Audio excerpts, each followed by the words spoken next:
Добрый вечер, друзья! Как всегда, вечерний обзор главных событий дня 9 октября на моем канале. Первая новость связана с заявлением пресс-секретаря президента России Дмитрия Пескова, который сказал, что если ситуация с коронавирусом в России будет усложняться и дальше, это станет поводом для обсуждения возможных новых мер на уровне Федерального оперативного штаба и властей регионов. Так Дмитрий Песков прокомментировал новый суточный рекорд по числу заразившихся коронавирусом в России за время пандемии. По данным Роспотребнадзора, за последние сутки в России выявлено 12 126 новых случаев коронавируса в 85 регионах. Зафиксирован 201 летальный исход, 7092 человека полностью выздоровели. Следующая новость не менее важная. Мэр Москвы Сергей Собянин обратился к жителям столицы в связи с пандемией коронавируса и призвал их собраться и продержаться еще несколько месяцев, чтобы избежать коллапса. Столичный градоначальник отметил, что жители Москвы, так же как и других городов, уже устали от различных ограничений из-за коронавируса. Однако, чтобы обезопасить свое здоровье до начала вакцинации, необходимо следовать рекомендациям по нераспространению COVID-19.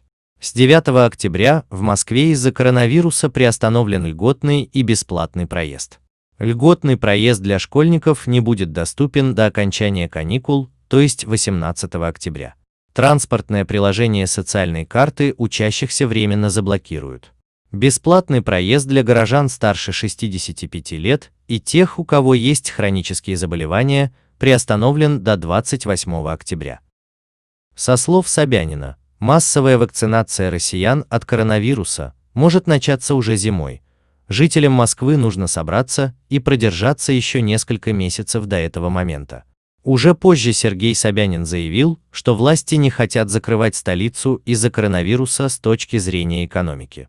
Закрытие границ, со слов Собянина, это крайняя мера, к которой власти могут прибегнуть для борьбы с распространением инфекции. Ну и последняя главная новость в моем обзоре. Глава Роспотребнадзора Анна Попова, привившаяся ранее от COVID-19 вакциной Центра Вектор, рассказала о реакции организма на препарат. Она утверждает, что после вакцинации у нее появились антитела к коронавирусу.